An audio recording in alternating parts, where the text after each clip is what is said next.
Welcome back to Everything Goes. Today I'm in the studio with my man John. I think you might still be muted, John.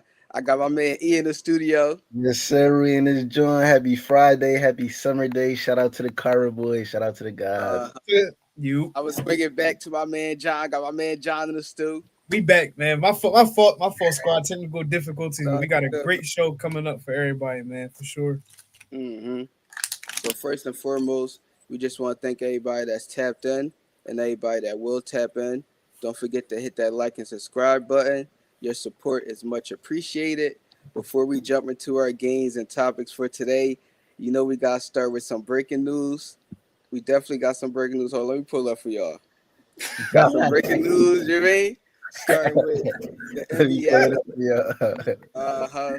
Starting with the NBA, we got Nico Harrison being relieved from his duties as the Mavs GM. You mean? What y'all think about that? He said they got terminated. I said, He talking about he relieved.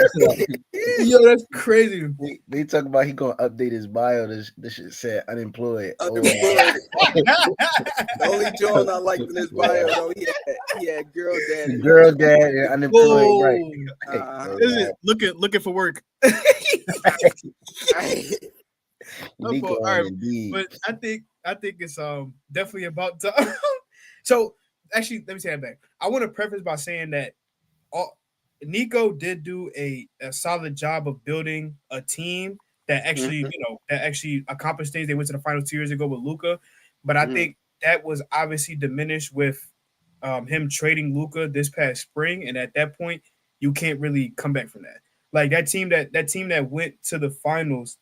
I don't mhm, even get into the whole thing, but two moves he made, the additions that he had was signing Gafford and PJ Washington to complement with Luca and Kyrie that season. And at the time, he was praised for the moves that he made of partnering and making that squad so that they could be a built team, which they did, and they were able to make some noise. In the following season, which would have been the last season, mhm. obviously it didn't go the way that they wanted to, and then they ended up trading Luca, etc. But at this point, it's about time. And I think of Nico. The last thing I say to Nico, the same way I think of um, betting and the betting scandal. Same thing. I think from the top down, like they just making Nico the scapegoat when in Mhm. actuality it's not just him, bro. Like it's not just him. When he showed that he can make solid moves that make sense to build a team. It's just this one move that they're trying to throw at him. It's the reason why he got terminated. Now he's looking for work. So Yeah, I think it was corny how they fired him to keep it a bean. Because I think that if you was gonna fire him because of Luka, you should have fired him right after he got traded. And so Mhm. y'all stood by him when he made the trade, and it was a lot of speculation, and he was saying stuff sideways when the trade happened, like for us to assume or think that it was like he said from the top down, and it was more so of him following an order as opposed to I'm good at my job, watching me cook. But even from there, he got a valuable asset, and that's an asset that missed anywhere from 15 to 55 or 82 games a season. But Mhm. if he if he get to play 50 games or more and he available come playoff time, we've also seen him be the best player on the championship team for a majority of a playoff run, in addition to Kyrie Irving, in addition to a draft pick, which he didn't go and get. They kind of just lucked up. But like John Mhm. said, he made a good roster that was able to contend for a championship a few years back. They got cooked, but they got into the championship, and I think they won 2 games. And then since then, even though he made a bogus trade, he was able to restructure a team that just at the end of last year, you got Stephen A, you got multiple analysts saying this Mavs team might be the best team in the West with the balance Mhm. of the scoring of Kyrie and AD and how Cooper will mesh right perfect with them and this and that. But so it can't be that this team is perfect, but the two guys that we depend on are hurt. So now you didn't do good at your job. He cannot control them being hurt. The only thing that I will say that came out negative recently that if it's true, then he gets some side eye for that is rushing AD back to play. And Mhm. especially with the risk of an Achilles injury, we just saw what happened to Holly rushing back, from a calf to, how that can transfer to an Achilles or, rupturing something with AD's injury history. If he need 3 extra weeks to be healthy and finish the rest of the season, let him get that. So that's the only negative thing I got to say about Nico. But Mhm. I feel like they frustrated because they started 3-9 and they thought they was about to be back in chip contention, and they just put something on somebody like, yeah, you get out of here. So, So, I mean, for me, I'm gonna keep it short and sweet. Honestly, I'm not surprised. Not saying that it's his fault, but at the end of the day, once the move was made, and we knew that they was trying to make him a scapegoat, but he came out publicly. He backed the move. He said they're trying to win now. He said they're trying to improve on defense, et cetera, et cetera. And then he also said, when did Anthony Davis look his best when he was at the four? And then he was saying how he got two solid fives that he can play next to, which they do. And Derek Lively and what's my man? Dame Gafford. Yeah, Dave there you Gafford. got it. So yeah, they do got two solid five. Obviously you got Kyrie Irving. He had Clay at the time, and like you said, he can't control Kyrie getting hurt. Kyrie was already on roster, but this is where I kind of go the opposite way from you guys. Anthony Davis injury history, regardless of what you felt about Luka. If your concern was he wasn't going to be able to stay in shape, and that's going to lead to him getting hurt and him not being able to perform deep into the playoffs, then you essentially traded for the same guy, just slightly worse. Like you knew that already. This is not a surprise. That's my whole thing. So yeah, I'm I not. feel you. I feel you. Yeah.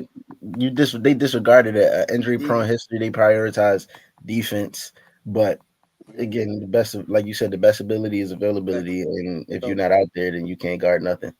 the one thing I will say before we move, I'm gonna say two things before we move off of this. One, I feel like them getting the number one pick and getting Cooper Flag brought him some time. He would have been going this off season if that did not happen. If we being honest.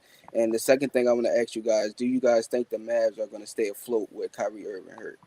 Hell no. Oh, They no. can't. They can't put no points on the board. I'm gonna go look points, rebound, assist. That's the slate I'm about to read off. Right. Mm-hmm. Cooper Flag. He averaged 15, 7, and 3 right now on 1.5 steals. D'Lo 11, 3 rebounds, 5 assists. Boo. Clay You go boom. 8.5, 3 rebounds, 2 assists. PJ Washington 15 rebounds. I'm sorry, 15 points, 8 rebounds, 2 assists. They two Mm-hmm. leading scorers right now is at 15 points a game, and one of them is 19 years old, and this is his first year in the NBA. Nasty They work. are 3-9 right now. This is a culture shock for him because he's never lost this much in his life. We don't know when, what Anthony Davis' timetable is in terms of injury. And Mm-hmm. I'm not talking about when will he come back and suit up again, but I'm saying when will he be healthy and be able to play sustained minutes and in this rotation. I think that they're talented enough that if AD could play majority of the season up until the All-Star break and we can last until January, they talented enough to be able to push back to get into the play-in at least.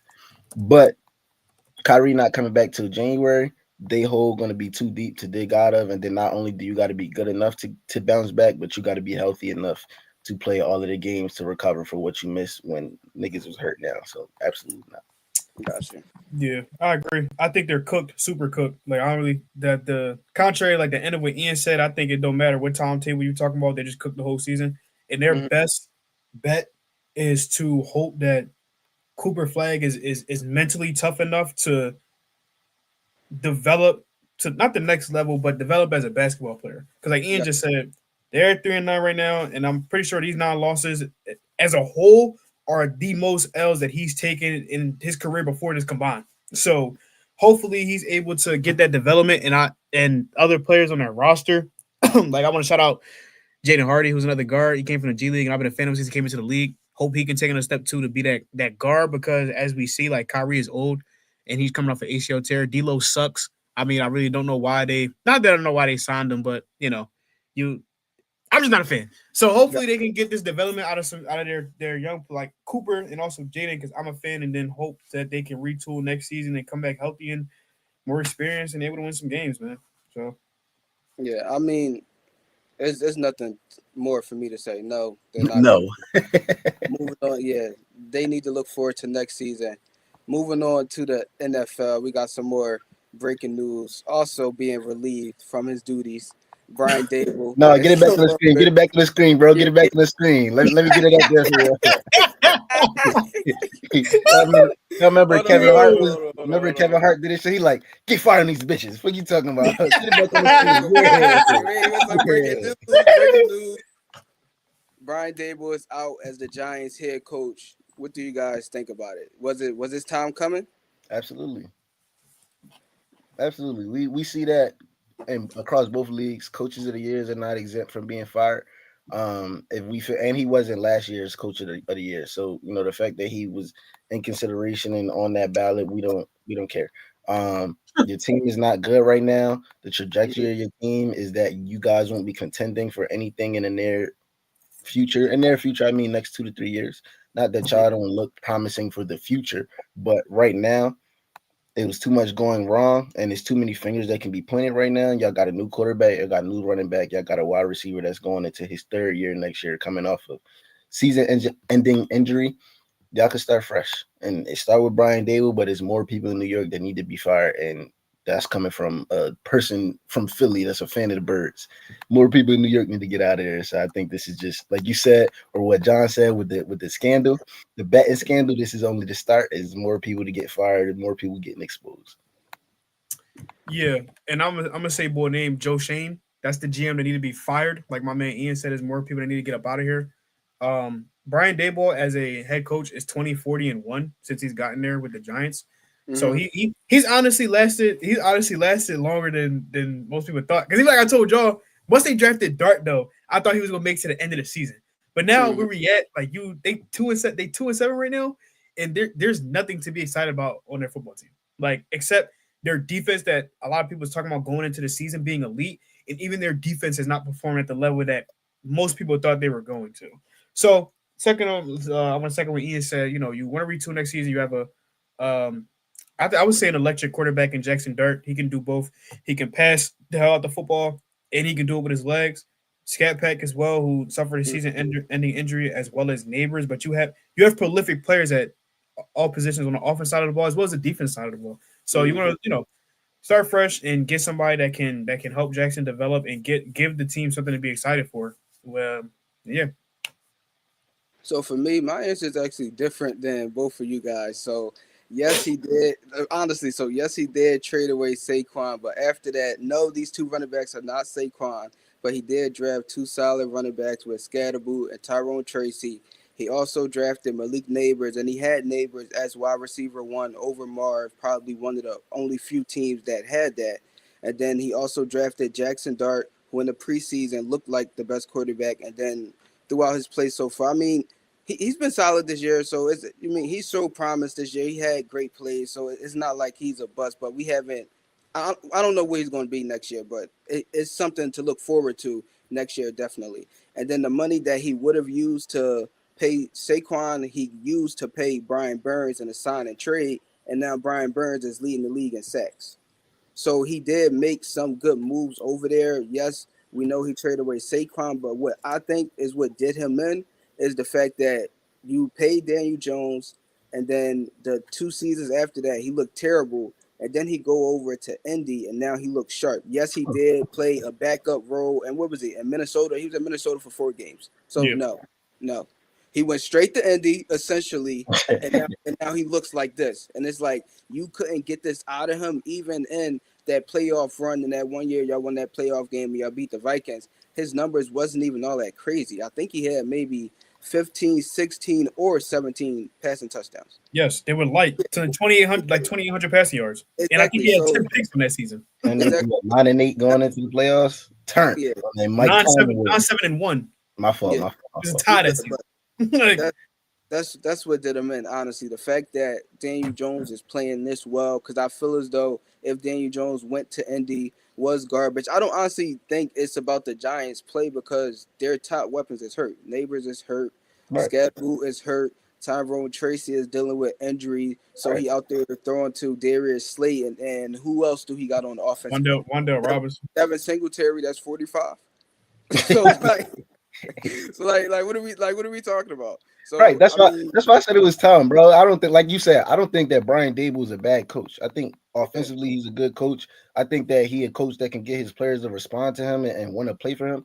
But right now, y'all been through so much essentially that is like y'all been through a period where y'all thought y'all was about to be good, and now we Mhm. back to rebuilding. We not rebuilding with you unless we feel like you a coach that can get us over the hump. Now you've proven to be a good coach and like when given that opportunity, but you also proven to not be able to, make magic happen. So why not restart kind of thing?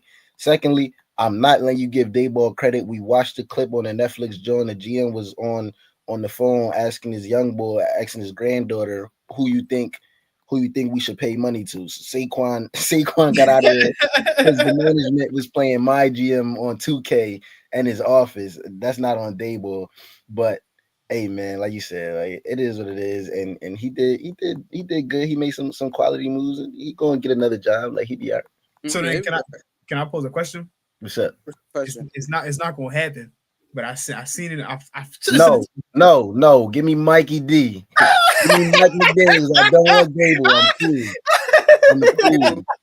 I'm cool, bro. I'm Gotcha. cool, So bro. before we move off the NFL, we got to talk about Travis Hunter, the third overall pick in this year's draft, out for the rest of the season. What y'all think about it? I think so y'all already know how I feel about I do feel bad for Travis, as you know, this will stunt his growth a little bit, especially considering this is the first two-way player that we've seen to be as ambitious as him to play both sides of the ball. But Mm-hmm. I'll go from the team aspect. I don't know from what we've seen of them playing and how the Jaguar season is going. I don't know that they'll miss him per se. Like obviously he's a great player, but I don't think that the loss of Travis Hunter really makes them Make skip a a beat. significant difference. Yeah, Yeah. because on At the this. offense, exactly on the offense side of the ball, his coming out party was in London, so it's because he went for Like he six had seconds. 10 catches, 14 targets, and he went Mhm. for over a bean, and that was kind of his coming out party. And then right after that, he got hurt. So it's really hard to say whether from that point on he would have made that crazy of a difference with the Jaguars on the offense side of the ball, and with the defense side of the ball, they was limited in snaps, so he wasn't really making too much of an impact. Gotcha. Hopefully, moving forward, because we see, and I'll go to a different route with Brian Thomas Jr. For whatever reason, Dan, your man hates throwing him the ball. I don't know why. Last I season we really see I not can't let me explain say it. he hates throwing the ball, but yeah, like last Yeah. season his numbers was crazy with Mac Jones, and then this season he's only a couple paces ahead of his next the next person on his team, which is Parker Washington for targets, 60 to Which 51. is crazy. So hopefully with the loss of Travis, they can get yeah, they can give him the ball, get him a better rhythm on offense. Although their record is not terrible, but we see that it's not like it's not efficient and it doesn't look the brightest spot honestly to their team, in my opinion, is Travis. ETN, sorry, not Hunter. Travis ETN. His coming back party from last year being a complete bust, I and was even the about to year say before. what, but okay, Yeah, coming back, I'm cool. yeah, coming back because 2 years ago he was borderline like he had a great season. He went I Yeah. think for over 200 yards, couple touchdowns, and then last season for Getting benched fantasy, mid game. exactly Yeah, bench big game. yeah, because I Everybody drafted drafted him. him. That's Yeah, why. everybody drafted him within the first like 3-4 rounds in fantasy, and he was chips. And now he's on Mm-hmm. pace for over 1,100 yards and like 7 touchdowns on good efficiency. So Gotcha. What about the I feel bad for Travis, like John said. And I feel bad not because okay, cool, his rookie season is ended early. Like you said, I don't think that Travis made or break was gonna make or break their season. I also mm, think that the chance that they had to get into the playoffs, Trevor tricked them out of it early on. I feel like like we see what Daniel Jones is doing in his division right now. So it's mm, like I don't yeah, I just don't see it. I don't see it happening. And I'm sorry, they not innocent, but I don't see it happening regardless. My thing with Travis is that I think that him being hurt right now will mm-hmm. give people and coaching staff more reason to say pick a side of the ball. And I don't like that for him. Because I think that he's good enough. I think that he's fit enough. I think that he's a dog enough and he's a student of the game enough to be able to be productive on both sides of the ball. I don't Mm-hmm. think that he's in a position where he's your wide receiver one and he's going to be a target demon like he was in Colorado. So I think that it's something that you can compromise and you can get him to a point where he's playing in that slot and he's going to play not a limited amount of snaps, but you're monitoring his snaps offensively so that he can Mm-hmm. still contribute defensively. I think that him being hurt, they'll say, "Oh, you was working too hard. It was too much workload and these type of cuts." And I'm disappointed for that sake because I want him to be able to play football the way that he sees fit for himself. Mm-hmm. Rooting for him, but outside of that, I don't have no thoughts because, like I said. The Jaguars, I think they got a. I think you said it before. They got a coaching problem. I think they do have a coaching problem. I think that they might have a coordinator problem. I think Mhm. that they need somebody that can better teach and better help Trevor. I think that Trevor hasn't had really a season besides one. I think with Evan Ingram, and even still, that was kind of iffy because Evan Ingram was in and out hurt. But Trevor hasn't had a season where he's looked like he had defined or clear chemistry with a receiver. I think that he's too talented of a quarterback to not be able to mold or build a connection with a receiver. So I think that reflects back to coaching. And if we get him a valid coach for more than 2 seasons at a time and he don't improve, then Trevor is just a waste of 60 million. Like, Gotcha. So for me, I think it's simple. I hope Travis get healthy. Wish him a speedy recovery, a full recovery, and I just think he need to take this time, like I said, to rehab and just focus on himself. Because I don't think the Jags was going to do anything this year. Like Ian just pointed out, they got coaching problems, and it's just like this year was going to be a wash anyways. Regardless of what they records say, they're not making no noise this year. So having him out there, yes, you want to get him reps in his rookie season. He played a good amount of games. He played at least 8 9 games. So yeah, it is what it is. Move on to next season, and they need to build on something in the offseason. They got to do something different. We cannot see this again next year, or something got to give. So yeah, moving on, we got some more breaking news in the boxing world. Another fight announcement, but before I get it make back on the screen. Get it back on the yeah, screen. You hear me? hold I'm on, already these bitches breaking right news. now. Yeah, feel me? Screen. Hold on. We got the small breaking news in the corner. We got some breaking news in the boxing world, a fight announcement. But before I get a fight announcement, I gotta bring up my man, my cousin slash co-host of Made in the Gym, my man, my. Hold on, let me. Yo, yo. He up here? Can y'all see him? No, you had him and then he went away. There you go. Hold on, There let me you see. go. There we go. Hey, what's up, Y'all bro? can hear me? Yeah, I can hear you. Can you What's up? can you What's up? just turn your phone sideways for me, bro? If Oh, you yeah, can, yeah, I yeah, got you. yeah. I There gotta we get rid of go. that. Uh-huh. So yeah, as I was saying, in the boxing world, we had a fight announcement. The fight is Teofimo Lopez versus Shakur Stevenson at 140, live from New York City, January 31st. I need some fight predictions. I'm gonna start with you, Matt. How you think it's gonna turn Now you out? speaking my language. Now you speaking my language. It's like, dog, but look, listen, you already know, Cole, that's my man, but I don't really fuck with him like that. But no, to be honest, bro, this a good fight. This a fight that both fighters need. But Mm-hmm. like I feel like Shakur, he probably gonna take this one, and that's just me personally, only because with Tio, like if the fight not going how he wanted to go, he get frustrated, and when he get frustrated, he start doing just anything, and Shakur is gonna use that to his advantage. So I definitely feel like Cole is gonna take it, but I feel like it's not gonna be easy. But yeah, I definitely feel like this is a good fight. You know I'm tuned in. You know I'm tuned in, ain't it? Got you. What about you, E? I feel the same way. I'm more from a fan perspective than a knowledgeable boxing guy, especially we talked about it, but Mm-hmm. this week I ain't doing no research because I like Shakur. I already know what Shakur can do, and Mm-hmm. so from the fights that I watch, he's essentially picked his spots and picked apart most of his opponents. Even Mm-hmm. when he's fighting a guy that puts some pressure on him, he's able to adjust and figure out, what approach he needs to do to handle the job.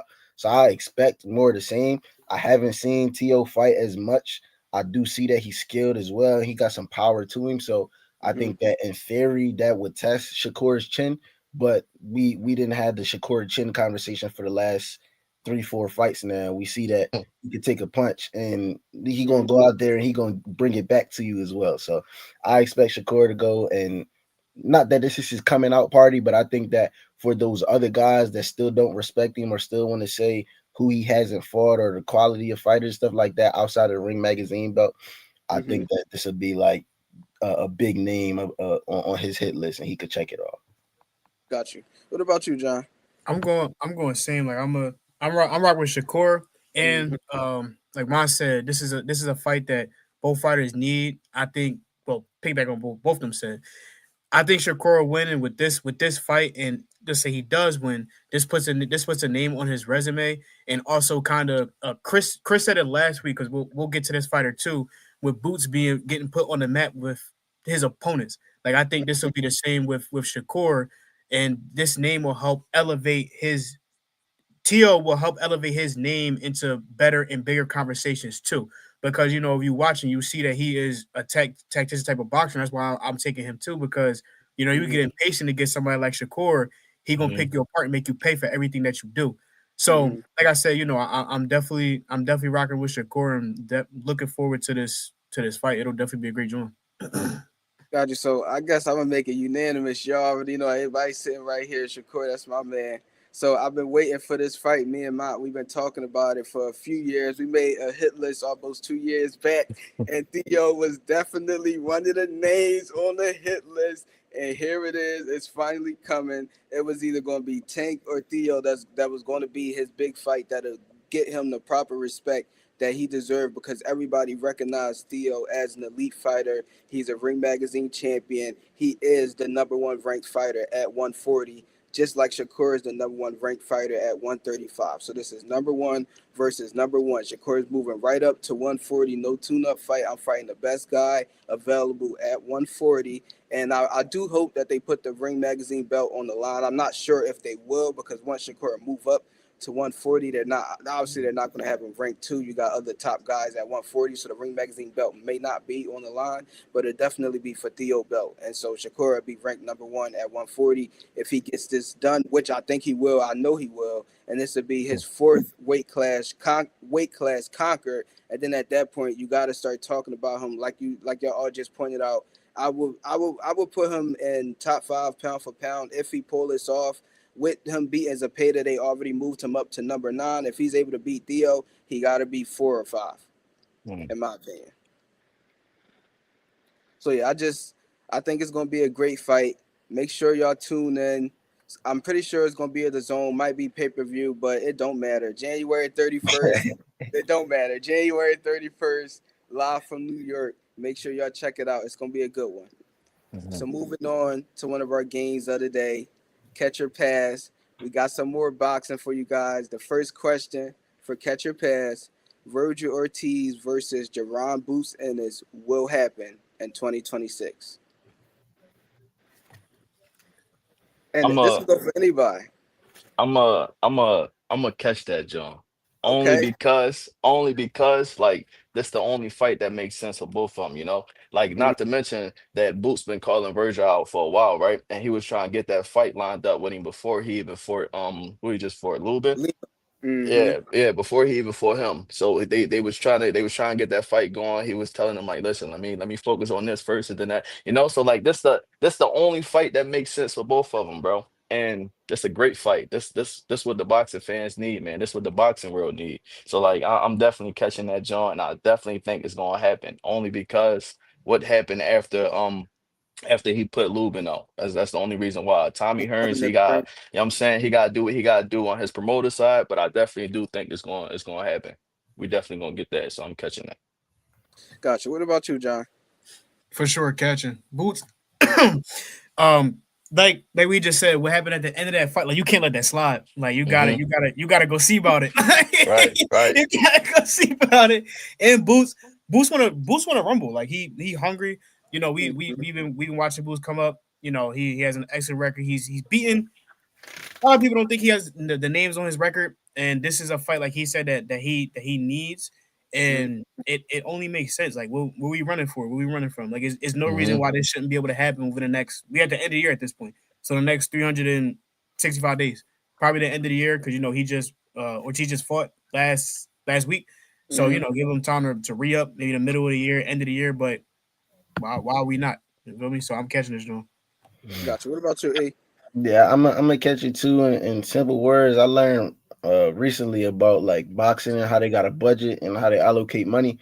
And this fight, because they and talks about it at the end of this year, going into the top of the next fiscal year and next boxing year, all of that, they're gonna have an abundance of money to pay these fighters, not whatever they ask for, but what this fight is gonna be worth. They both big enough names to where they can go anywhere in the state for, I mean, in the states and go fight and put on the show and sell out an arena. At this point, boxing fans want to see this fight.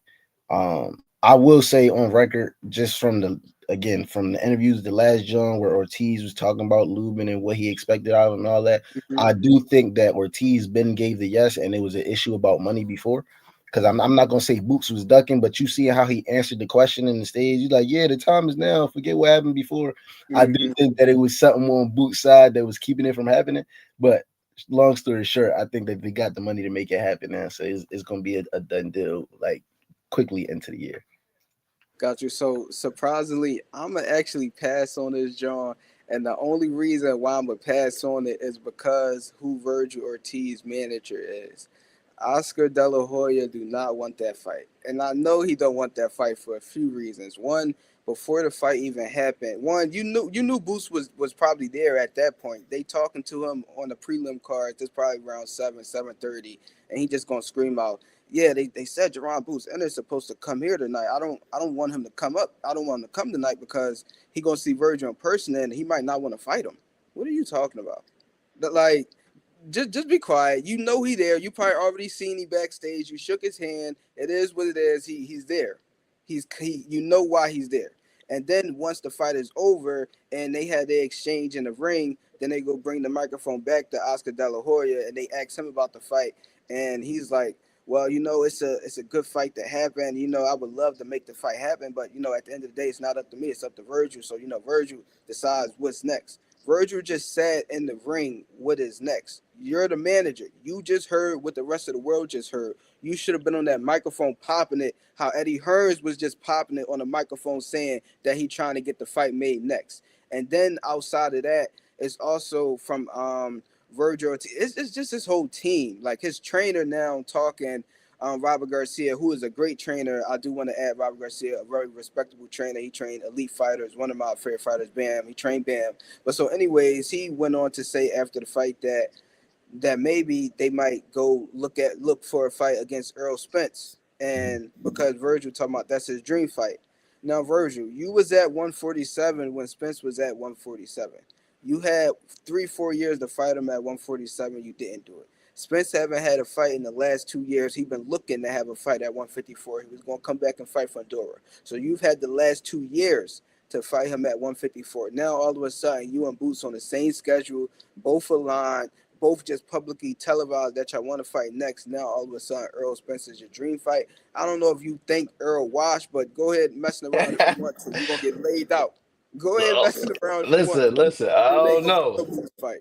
I don't know about all that, but yeah, I definitely was going to say something like that because I seen that he chasing after Errol Spence. Yeah. So What? yeah, so if that Errol Spence fight don't happen or whatever the case is, Boots is the only option for him. So yeah, it's definitely gonna happen. I'm telling Bro, Hunt and Spence sound crazy. Yeah, Like like I don't care what we just watched Bud do to him, bro. Hunt and Spence is crazy. yeah, Like like that's that's some yeah. of the So smooth. you. about you He want going. Spence next? That's yeah. Okay. Go ahead. Okay, Talking about, I'm with he Ortiz on this one, man. talking about I'm he with should him. fight. Talking about he should fight Spence next, and then Boots should go fight Charlo. Like, why are y'all thinking that these guys are washed? Like, Boots could possibly lose to Charlo. You could possibly lose to Spence. Like, what are y'all on right now? Like, I mean, yes, it yeah. would make your fight even bigger, but the fight is big now. Everybody was tapped into Virgil Ortiz versus Lubin. So why are we Mm. playing games? But before we move it on, before I get you off air, I just want to ask you one more question. We got a big fight coming up, November 22nd. Your man Devin Haney taking on Brian Norman Jr. Yeah, yeah. Ah, Just that give me nigga real might quick.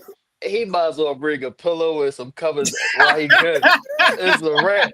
It's a wrap for him. I don't even I love his confidence. Don't get me wrong, and I'm not taking nothing away from him because he, you know what I'm saying, he is a skillful fighter.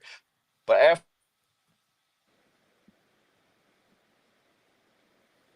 Did it glitched out on y'all too? Okay. All right. that What? shit. All You right. hear me? Yeah, we got you back. My Go ahead. bad, my bad. We locked in. Go ahead, bro. We locked in. All right. What? Hold on. My bad. Somebody calling me. But Oh, after you can hear me? Y'all can hear me? yeah, Yeah, we yeah, Yep. yeah. good. Good. So after Ryan Garcia put that beating on him, you know what I'm saying? He Mhm. traumatized, and I noticed from his last fight that he real glitchy. And going against a heavy hitter like Brian Norman, that's not gonna go too well. So I definitely feel like Yeah, he might as well go ahead and get ready. They might as well just prepare the speech now. Devin Haney, listen, you just wrap He's it going to up, man. speak. It's a wrap, bro. It's a wrap. Got you. Matt, we appreciate you joining us tonight, bro. We definitely gonna have you back on for more segments.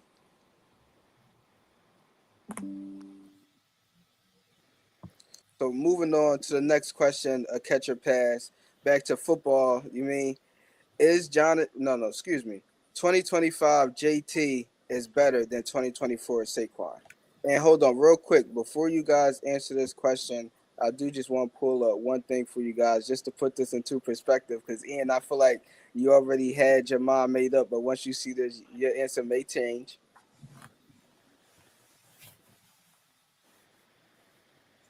I mean, I'm catching.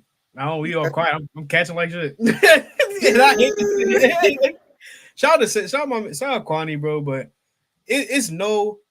And I think to take a different avenue of why I also feel like this is our offensive lines are pretty much the same. Like our offensive line last year was the elite, the Mm-hmm. Eagles. I mean, and this year the Colts offensive line is also elite.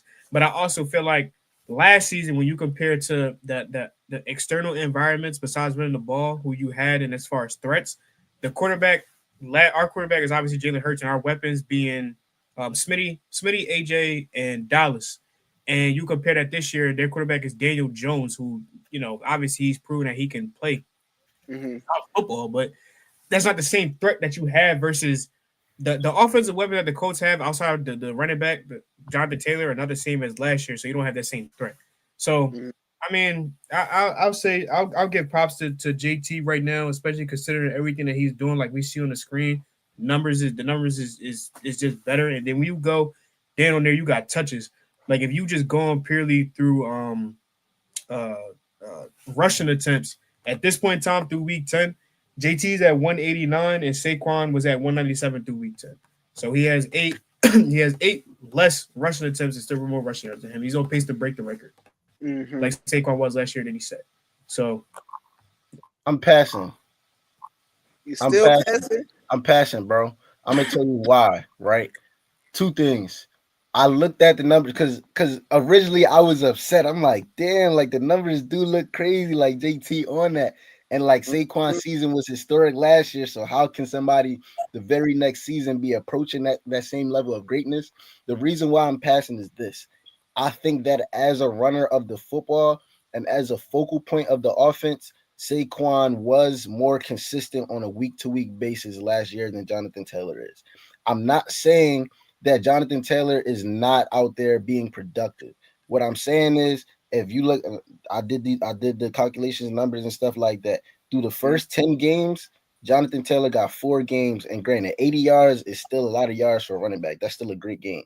But through the first 10 games, Jonathan Taylor got 4 games where he's under 80 yards for the game. I think one is like 72, one is 76, one he had like 46, and one was 60 something, right? Through 10 games, Saquon only had 2 games like that. Through the last 7 games, Saquon averaged 145 rushing yards, and only one of those 7 games was he under 100 yards, right? Mm-hmm. And so, what I'm saying is, through 10 games right now, Jonathan Taylor has been more productive because he get into the end zone more. But two things, I'm not penalizing Saquon for the stolen touchdowns at the end of drives sometimes where he carried us. And then two, I think that right now it's a conversation between which kind of consistency or which kind of production do you prefer? So Saquon, not to say again the numbers are the same, but in terms of consistency, Saquon was more consistently dominant. I'm going to do 80 plus, 85 plus on the ground. JT was regardless of if I got 60 yards on the ground or if I got 150 yards on the ground, I'm getting to the end zone. So, Mm-hmm. Points at the end of the day, you prioritize points over yardage, but Saquon was getting us into the red zones. I think again we ran the stat last year. If he had 12 total touchdowns on the year, he had 12 possessions where he got us in, within the red zone or within the 10-yard line, and Jalen's, tush pushed it into the end zone. So, if JT keep this pace up and he go break the record, cool. He got my vote, and we'll have that conversation later on in the show. He got my vote for something else, the same way Saquon had my vote there. But at the end of the day, Saquon got. I mean, JT got to finish his season. So he could finish with however many touchdowns he want. He still got to finish his season. And like I said, through the last 7, Saquon averaged 100, damn near 150 yards per game. Jonathan Taylor still got to finish that out. So I'm passing. Gotcha. Gotcha. So I'm not mad at you at all. You mean I was hyping it up, but I'm a pass as well. I gotta pass as well because just like you say, I need JT to finish out the year, and then outside of that, Saquon. It was apparent from jump that the offense was going to run through him, that he would show up on a week to week basis, consistent. And Not saying dominate. that yes, and dominate. Not saying that JT is not consistent, but we have seen weeks where the offense start with a bomb down the field, and then and then it's JT running the ball, et cetera, et cetera. With the Eagles last year, it always started from the run game, and we knew it was coming, and you couldn't do nothing about it. How many explosive runs did he have last year? How many highlight plays did he have last year? Yes, JT is having highlight. Bless you, John. Yes, JT is having highlight plays, but JT highlight plays is mainly touchdowns. Saquon had highlight plays without getting in the end zone. Like what he was doing last year was just spectacular. And then to top it off, the most important thing in football is that Super Bowl ring. Like Ian said, we are going to talk about it later, but Saquon does have that ring last year. He could have broke the record. It's not his fault And that they he didn't sat play the him. last game. They sat him. Exactly. It's not his fault that he didn't play the last game. He could have broke the record and he got the Super Bowl ring. So as of right now, I'm gonna have to pass. I'm gonna still rock with 2024 Saquon, but we got to see how 2025 JT finish out the year. Now I want to say two more things to that, right? Uh huh. John said, and his claim, he talked about the talent on each team and who surrounded with what and blah blah blah. We Hmm. throw smut on Daniel Jones' name again because of the name Daniel Jones. Going into this week, this past week, like before this game yesterday on Thursday night, Daniel Hmm. Jones was the number one in terms of yardage, the number one quarterback in the NFL. I think he had like 2,800 yards or 2,900 yards. I think he Crazy. had 15 touchdowns and 7 interceptions. The 15 touchdowns is middle of the pack ish. He turned up the interceptions and the turnovers in the last few weeks. But again, in terms of yardage, he's the number one quarterback. So I got the number one quarterback in terms of yardage and the number one running back in the NFL this year. Again, I'm not saying that to take away from what Jonathan Taylor is doing, but that's just the same conversation that we was having before. What's the argument right now? Is JT benefiting off what Daniel Jones is doing and the threat that he's posing on on defenses, or is it vice versa? And really, it don't matter. They both MVP candidates, but I'm just not. Nah, we can't throw that smut on Daniel Jones. Name it because like you said, they playing good football, and I'm gonna leave it at that. I'm gonna leave Got it. So sticking with football, our topic for today, I need you guys to tell me who is your NFL MVP thus far. John, who you got for MVP? Ah, Soldier Boy meme coming. I give two. Uh, So Drake would be my MVP Drake. if the Hey, season ended, because we were just discussing the. And it depends on how the season finished. We were just talking about, and I think it was in a group chat, not on air. Who is eating off of who when it pertains to JT and Daniel Jones, right? mhm, So then, with that being said, unless JT finish the season, go out there and then break the single season rushing record, because he's probably not gonna touch touchdowns because touchdowns is 28. He's at 15 right now, but he could do it on the ground. So unless he does that, that conversation could still persist. Why one of them wouldn't win it for me? But mhm, I think when you look at one Drake made numbers, he's leading the league in multiple statistical categories. Like right now, he's 2,800 yards, 72% completion, 20 touchdowns to 5 picks, a 113 passer rating, and he has the best record in the NFL at 9-3. And I mhm. think you go week in and week out. He consistently makes plays in the air and on the ground. And I also don't think that you can attribute another factor on his team to like not this is why you eating, but you can say this player is taken away from not your greatness, but why exactly y'all winning games? Because he doesn't have a Yeah. well, now maybe with Travion because Travion been snapping since Ramondre got hurt. I don't know why they waited 8 weeks to start Travion or Ramondre because he's ass. But that's neither here nor there. But the Mhm. past 2 weeks, that's just yesterday he had a hat trick, and then last week he had 2 touchdowns. So the 2 games, he's 5 touchdowns and I think like 200 something yards on the ground. But you look at the receiving room, it's okay. You got Stephon, Demario Douglas, Butte, and Hunter Henry. And then, like I said, in the running back room, you have Travion and Ramondre. And on defense, his defense is solid. I don't know, I don't know about elite, but they play solid defense. Like I said, his numbers are awesome. They have the best record in the NFL. So I would definitely say Drake. Gotcha. I'm not mad at that at all. What about you, E? Yeah, I'm not mad at that at all either. I think right now he is the favorite in terms of odds. He played quarterback position. Of the quarterbacks right now, I would go Drake or Matt Stafford. But Mm-hmm. I'm not giving it to a quarterback. I'm standing where I stood last year in terms of the running back that I feel like is controlling the vibes on his team. And I feel like week in and week out, he's showing up and as the same person. Like I said, I feel like Saquon was a little bit more consistent than him. When I said that, John made a face like, "What more do you want from this nigga?" But that's my point. Like he is consistent. Saquon was just even more consistent. I'm giving my MVP to JT through 10 games. If I think if he get above 20 rushing touchdowns and he begins to crack 2000 2K, like he don't got to be at 2K. He could be at 1800. He could be at 1900. If he approaches 2000 and he's above 20 touchdowns, I think that's part of the reason why people didn't want to give it to Saquon last year because of the lack of touchdowns. JT makes up for that this year. If the Colts go and be number 1 seed and in the AFC or go be a 2 seed in the AFC after missing the playoffs last year for however long, I think that JT, he got to be front runner for MVP. But I do understand what John was saying in terms of him and Daniel Jones taking, credibility from each other, and as a result of that, going with Drake. I don't hate it. I think, like I said, you got to finish the season. I think if he break the record, they have to give him MVP. That's why I said like right now the season ended today. Yeah, we said that last year for Saquon, and they sat him for a game, and they said, "All right, he didn't break it," which we know he could have, and they didn't give him the record. I don't like that Yeah. because you mean like how are we punishing? That's punishing greatness essentially.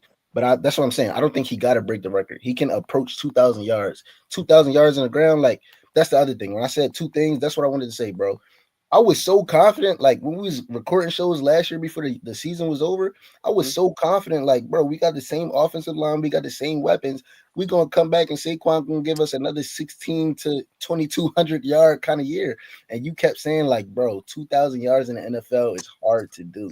Like, he may never get this opportunity again. I told And you. even though I felt like cool, like I understand where y'all going, let's go get his championship. Like I thought that it was going to be possible to approach again. This don't look like he going to touch close to 2,000 again just because everybody's stacking a box. Barely 1,400. Nigga, you lucky you get like That's 12. what I'm saying. I'm not talking about this year. I'm just saying, period. Like they like this is the No, game plan. We're not letting him get 2,000 again. No. So to approach 2,000 and get in the end zone 20 plus times, come on, bro. That's crazy.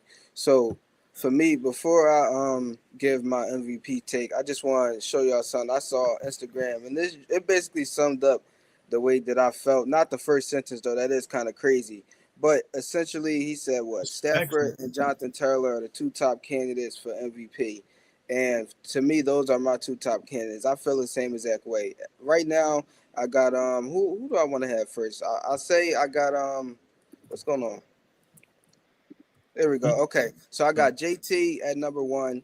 And essentially, we just pointed out his numbers. So I don't want to go through his numbers again. I can only say the same thing, but so many times. I just want to point out his last game. The last time we seen JT out there on the field, he had 250 rushing yards and 40 receiving yards. That's essentially 300 yards by himself alone, and he got the dub. So like, what more can you ask for from him to do?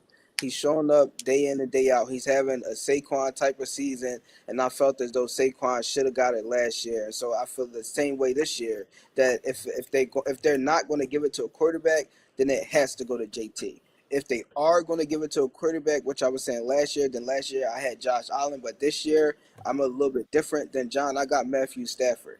And the reason I got Matthew Stafford is he playing great football. Right now, he's up to what is it, 2,427 passing yards, 25 touchdowns, only 2 interceptions. His team right now is 8-2. They won 4 straight, and in his last 3 games, he got 13 touchdowns and 0 interceptions in 3 games. And so they 7-2. he's balling out week in and week out, and he's putting on for his team, and I don't want to say he's putting the team on the back because he do got two great wide receivers on the outskirts, but he's also using tight ends that we never heard of. He's spreading the ball. He's not just feeding it to one guy, especially the last few weeks. And then Puka been hurt in and out of the lineup for the last 3-4 weeks. Bro, So and yeah, Puka or Devontae go down, and he gonna throw Tutu Atwell the ball 6 times. exactly.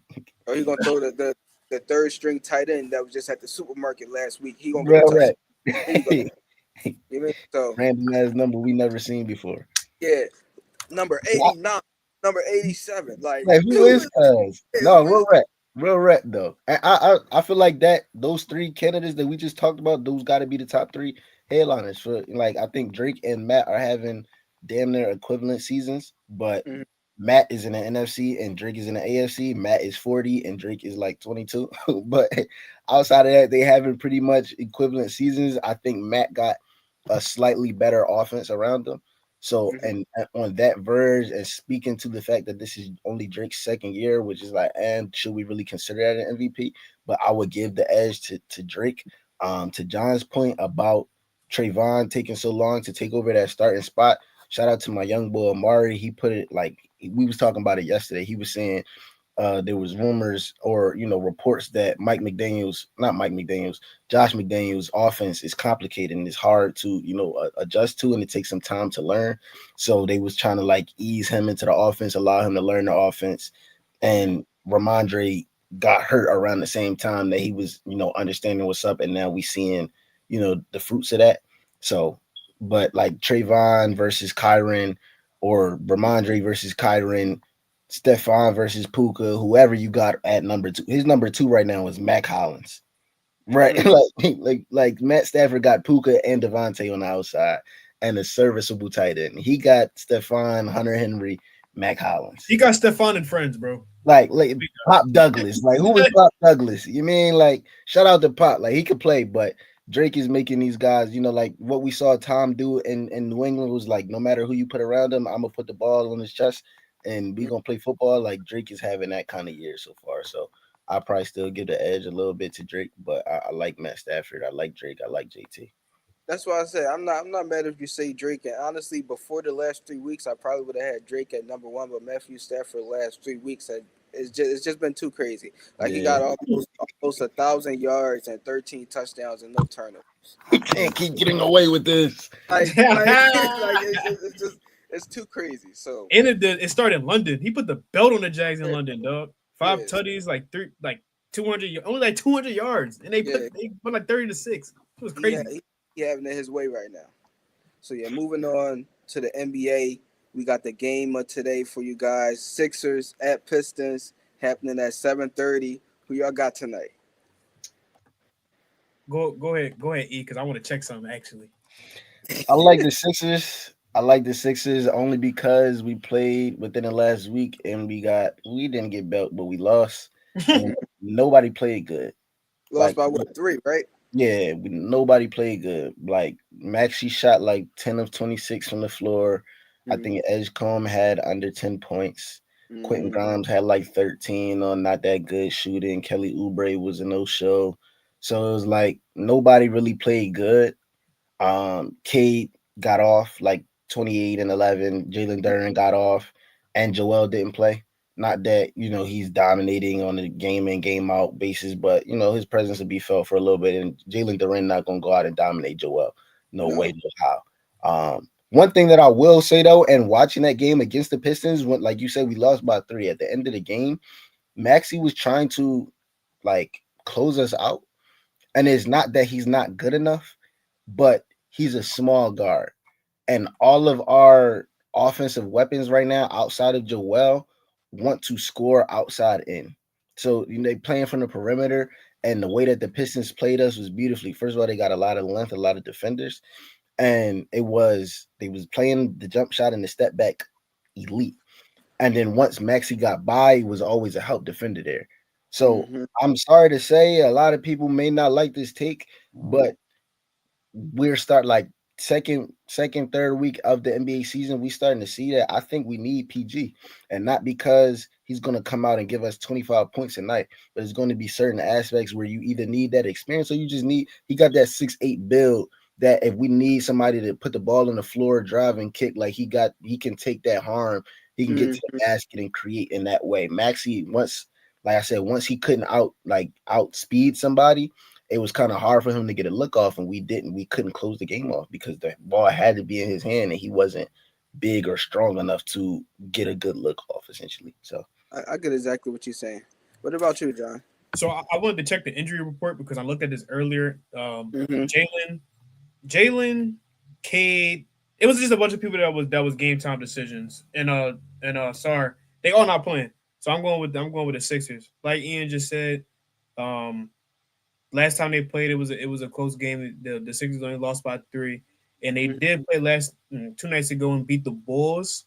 But I think with how the Bulls started the season was a mirage, smoke and mirrors. They're not that good of a team. Mm-hmm. So this is NBA Cup group play tonight for obviously the whole NBA. So I think the Sixers will for sure put on a show tonight with the absence of honestly 3 of the Pistons' best players. But those guys are out when they played the Bulls too, though. Like when you say the Bulls beginning of the season was a mirage, like I know, but I don't think the Bulls suck. Like I really think they suck on the comp. So Reed had what 28, 11, and 6. Right. They let Paul Reed get 28 and 13. Like that's actually unacceptable. Like they're not. That's what I said. Philly let him go. You know, so, Philly let him go. He gonna try to work the Sixers tonight. Man, he's not working shit. I'm about to say I highly doubt it, but Paul Reed, Duncan Robinson, like Karis LeVert, bro, like they ain't happening. They ain't happening again. Nah, they're not. So I'm going with the Sixers, like in a dominant win, low key. I damn near go a blowout, but I ain't gonna go that far. So for me, I already was gonna pick the Sixers. I thought it would be a close game. I still do think it's gonna be a close game only because it is the NBA Cup play or whatever. And so guys act like they want to play, which I don't know why they should want to play every game. But essentially, before these guys was ruled out, I had it coming down to VJ Edgecombe because Ian brought up guys' stats when they played last time. They only lost by 3, but like you said, Quentin Grimes only had 13. Maxey shot poorly from the floor. Kelly Oubre ain't really do much. I think VJ only had 9 points. And so if he was able, if he's able to go out there tonight and give them at least 16, 17 points, 4 or 5 rebounds, 3 or 4 assists, they'll be able to win the game handily. Because even with Maxey shooting poorly, they only lost by 3. I expect Maxey to shoot the ball much better this game, and then VJ come along with him, give him, like I said, 16, 17 points, because we know he's going to play defense, rebound the ball, help facilitate the ball. The Sixers going to be fine tonight. So, yeah, that's just the way I look at it. Easy work. Mm-hmm. So, yeah, moving on to our next game for today. Sideline fumble. We back at it again. You mean? Kevin! It's been a lot of games played. You got A. Get him out of here, bro. I'm tired. The OC, Kevin Petullo, bro, I'm tired of it. I don't want to watch it anymore, bro. Like, I'm tired of every week AJ in the media talking about what the offense not doing or what touches he not getting. And I understand what he's saying, but it's like, bro, I don't want to hear this every week. It can't be a Jalen issue because we saw a Jalen and AJ productive season. I said that 3-4 weeks ago when you talked about AJ wanting to dominate. It's not a chemistry thing. Now Jalen got to go through his reads, but these are reads in someone else's offense. I think that he's the problem. I think that right now there's nothing positive about our offense right now. We simply are winning games. Only thing that I'll take away from that is that our strength of schedule is one of the hardest in the league this year. So, okay, cool to still be 7-2 right now is something to tip your head off to. But aside from that, there's nothing positive on our offense outside of the fact that we don't really turn the ball over. And that's not enough. We're not playing games to not lose. We need to win games. Our defense is not as good as it was last year. We need to apply pressure on the offensive side of the ball, and it's not happening. Kevin is in a hot seat. He needs to get out of here. Gotcha. What about you, John? Just emphasize the message. Mm-hmm.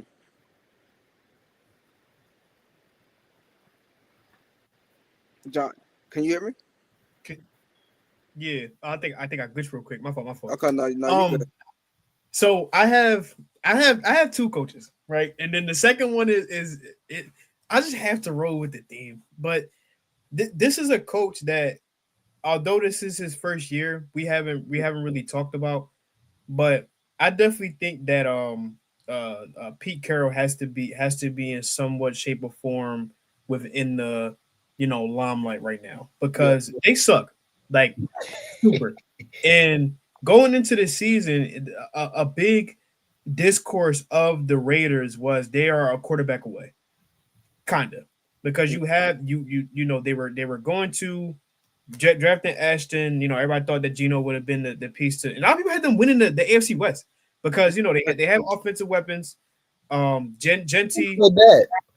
I see it in the summertime, bro. I've seen it in Who? the summertime on discourses On online. Pat division? Huh? Niggas had the Raiders winning Patrick Mahomes division.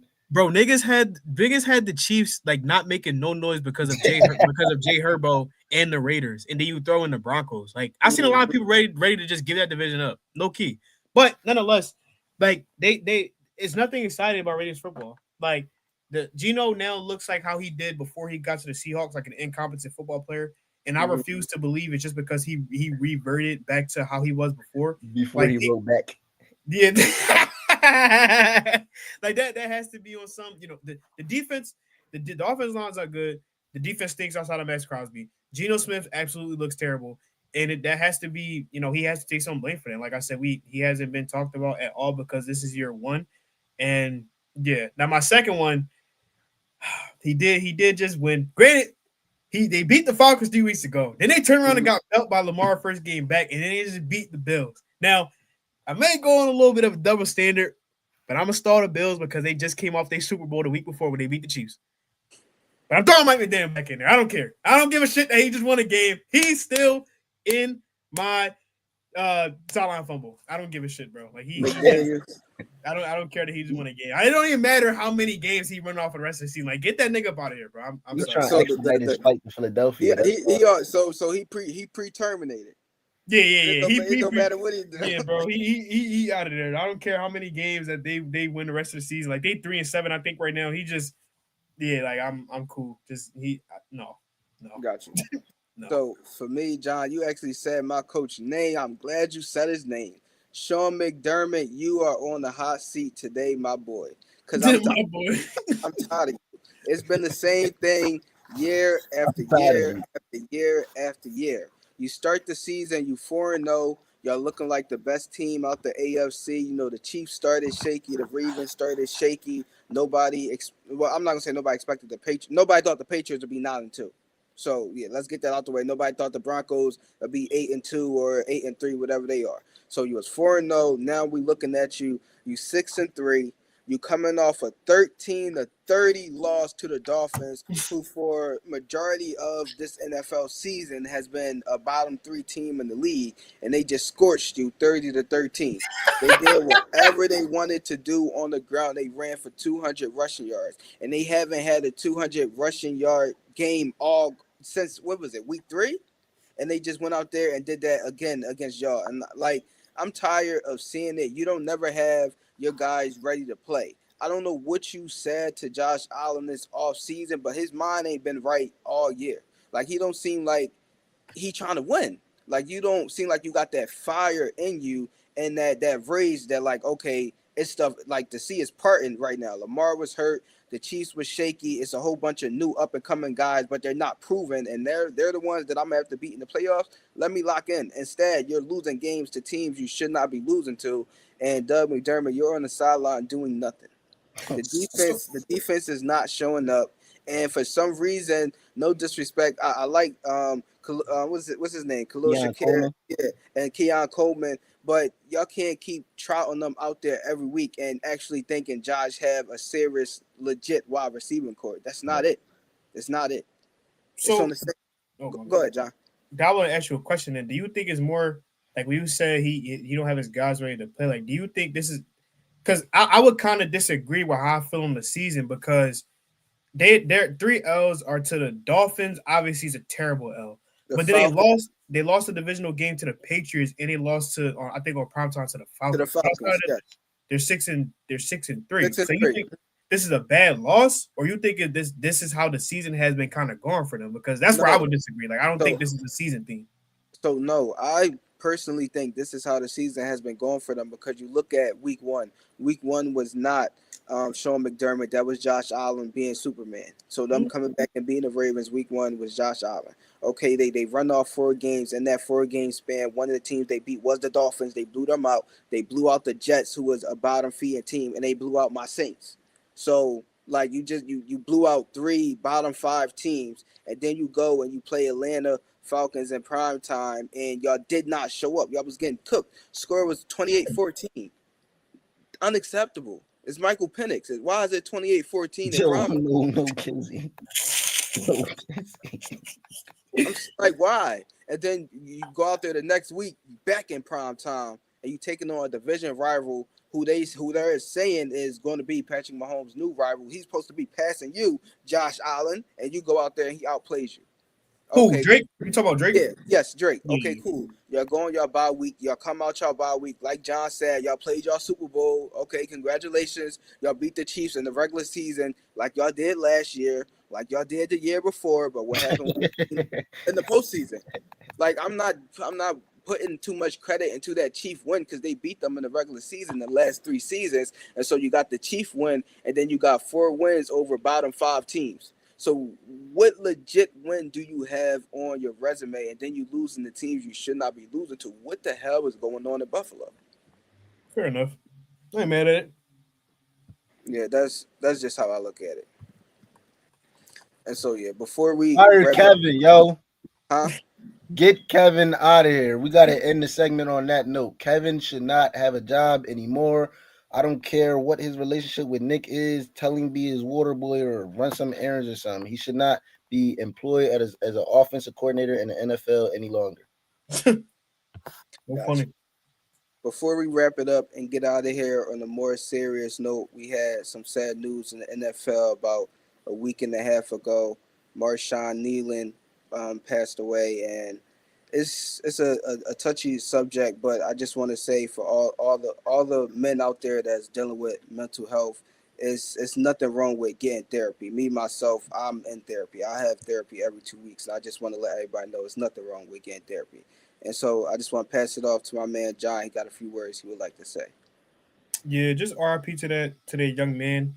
Um, he. For those that don't know, he was on the run from he was in a high speed police chase. He crashed Mm-hmm. his car. He had a gun in the car, and then he took his own life. Now, like Dan said, as men, we tend to take stuff. We tend to take stuff on the chin, and think that we have to, be this wall, this pillar all the time. That's why a lot of men lean on their friends a lot of the time, and other men. But everything goes just here to say, don't it, before you get to that point, just reach out and talk to somebody, and also check on your people, and make sure you always try to dive deeper into um the people that you care about. Mm-hmm. And it's definitely I feel for although they are drop the divisional rival aside, I do feel for the Cowboys, as we already know how their season is going, not the best, with the entire environment in that building, and then you add this to that. It's just terrible. And considering 3 days prior, because they played on primetime last week on that Monday, 3 days later, he scored a touchdown. He literally scored a touchdown. Defensive player scored a touchdown that day.